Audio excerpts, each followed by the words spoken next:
Sir यही है बँकेमध्ये आरबीआयचे निर्बंध आलेले आहे, पण आरबीआयचे निर्बंध जे आलेले आहेत ते कुठल्याही बँकेचा कुठलाही हेल्दी पोझिशन डाऊन झालेली नाही, परंतु टेक्निकली काही गोष्टी ज्या आहेत ज्या काही मध्यंतरी वेगवेगळ्या बँकेचे इश्यूज आले त्यावेळेस बऱ्याच अंशी आमचं डिपॉझिट लोकांनी पॅनिक होऊन परत काढल्यामुळं थोडं रिझर्व्ह फंडला कुठेतरी धक्का पोचतो, म्हणून आरबीआयने आमच्यावरती बंधन टाकले, हे मेंटेन करा आणि मग रेग्युलर बँक चालवा. तर त्या बंधनाकरता आम्ही त्यांच्याकडून अगोदर आम्हाला याची कल्पना नव्हती, अगोदर आम्हाला हे ज्यावेळेस कळलं की त्यावेळेस आम्ही आरबीआयकडून टाइम मागितला, डिसेंबरपर्यंत आम्ही हे रिकव्हरी करू, रेग्युलाइज रिझर्व्ह फंड आम्ही रेग्युलाइज करू. तो टाइम त्यांनी त्यावेळेस आपल्याला ओरली दिलेला होता, तो अचानकच काल आरबीआयने आमच्यावरती बंधन लादले. त्यांनी सांगितलं डिपॉझिटच्या हिताकरता तुम्हाला 6 महिने बंधन आहे, तुम्ही तुमची रिकव्हरी करा आणि मग रेग्युलाइज बँक चालवा. फक्त एवढाच विश्वास मी जनतेला देतो, तो तुमचा कष्टाचा पैसा आहे, मेहनतीचा पैसा आहे, आयुष्याची कमाई तुम्ही बँकेत जमा केलेली, ज्या विश्वासाने जमा केली त्यापासून बँक तर आहे जबाबदार. बँकेच्या व्यतिरिक्त बँकेचा प्रमुख चेअरमन म्हणून मी प्रत्येक माणसाचा रुपया परत करण्यापर्यंत जबाबदार आहे. व्यक्तिगत मला द्यावं लागलं तर मी देईल, परंतु एकाचा पैसा डुबणार नाही, एवढा विश्वास मी जनतेला देतो.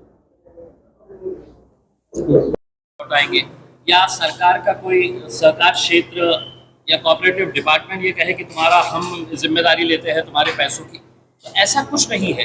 तो बार बार हर थोड़े दिनों के बाद आप देखते होंगे कि कोई ना कोई एक बैंक डूब जाती है और लोग बैंक के सामने परेशान रोते हुए खड़े रहते हैं, क्योंकि उनका पैसा जो वो जमा करते हैं, बच्चियों की शादी करना है, लड़के को नौकरी लगाना है, खुद का इलाज करना है, घर बनाना है, इसके लिए. और अचानक आरबीआई ये कहता है कि अब ये बैंक बंद हो गई है, ये बैंक नुकसान में आ गई है, हम तुमको 5 लाख रुपये देंगे, 5 लाख के अंदर खुश रहो. वो रिकवर जब करेंगे और रिकवर करेंगे 2 साल 5 साल 10 साल के बाद करेंगे, तब हम तुम्हारे को पैसा देंगे. तो सवाल ये है कि ये जितने भी जो घोटाले हो रहे हैं, ये बैंकों के घोटाले, मलकापुर बैंक कौन चलाता है? करोड़ों रुपये का घोटाला. भारतीय जनता पार्टी के 3 टाइम आमदार है, वो उसके चेयरमैन है. कोई बोलेगा क्या? नहीं बोलेगा. उसमें ये जो अजंता अर्बन कोऑपरेटिव बैंक कौन है? ये कांग्रेस के. आदर्श किसकी है?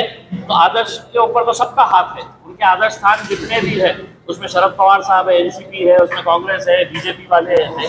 तो मेरा एक सवाल ये है कि तुम सिर्फ अपने कहीं ना कहीं तुम्हारे को ये लग रहा है कि हमारे को इतने बड़े नेताओं का हमारे सर पे हाथ है, तो हम ये गरीबों का पैसा खा सकते हैं, डुबा सकते हैं और अपने उनके पैसों के ऊपर ऐश कर सकते हैं.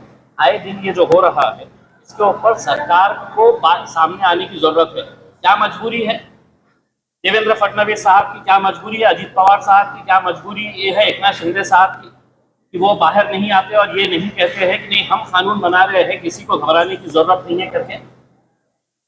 आज सोचिएगा कि आज अजंता अर्बन के सामने लोग जब जाके खड़े हैं तो कितने लोग रो रहे थे. उनसे कुछ ना कुछ तो प्लानिंग रही होगी.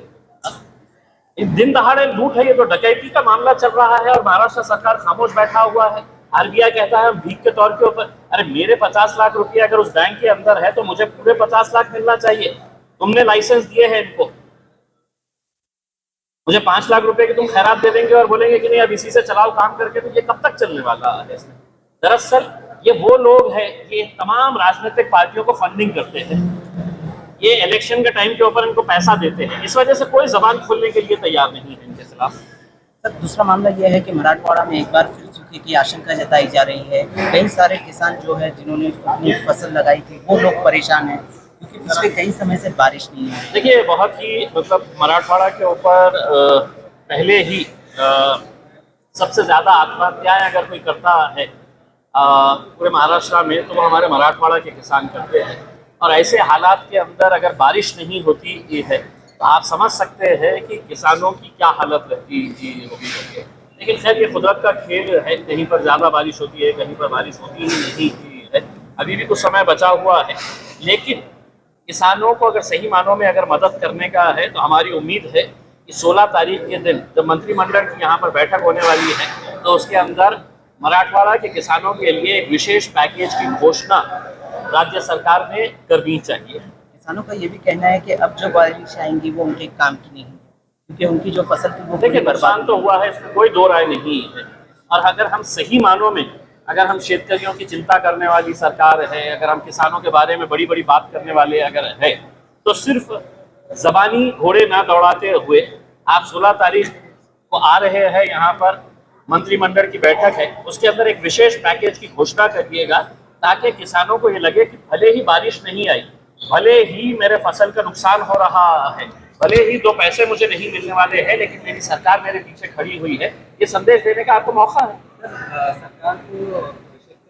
सरकार ने कहा है कि 1 रुपये में बीमा योजना करते हैं, तो किसान का ये कहना है कि उनका पिछला ही जो बीमा है। साहब ये सब बकवास बातें हैं। देखिए मतलब सरकार जब आती है ना, 1 रुपये के अंदर हम ये दे डालेंगे, आप जमीन के ऊपर जाइए और पूछिए किसानों से कि उनकी क्या हालत है करके। ये सिर्फ चुनावी भाषण जैसा वहां पे अमित शाह साहब देते नहीं क्या, जुमला 15 लाख रुपए आ जाएंगे, आए क्या? नहीं आए। बाद में जब पूछा गया तो बोले हमने जुमला बोले थे करके। तो ये जो 1-1 रुपये वाला जो खेल खेलते हैं ना राज्य सरकार वाले, ये समझते हैं किसान भोले भाले हैं, उनको अपन घुमा देंगे कि 1 रुपये में हम तुम्हारे को ये देंगे करके। अरे जमीनी स्तर के ऊपर जाइए, देखिएगा कि कितने लोगों को इसका फायदा मिल रहा है, उनको वाकई में पैसा मिल रहा है। सर सुभाष जामवाल का भी कहना है कि 5 महीने में पैसे वापस करेंगे। सुभाष जामवाल से हम ये पूछना चाह रहे हैं, सर हाँ, हम उनसे ये पूछना चाह रहे हैं, ये बैंक डूबी कैसा? 5 महीने तक अगर किसी की जरूरत अगर है तो वो आप अपना घर बेचिए, अपनी दुकान बेचिए, अपना मकान बेचिए, अपने गाड़ियां बेचिए, अपनी खेती बेचिएगा। आप जिन लोगों ने आपके ऊपर भरोसा करके उस बैंक के अंदर पैसा डलवाया था, वो पैसा उनको वापस करिएगा।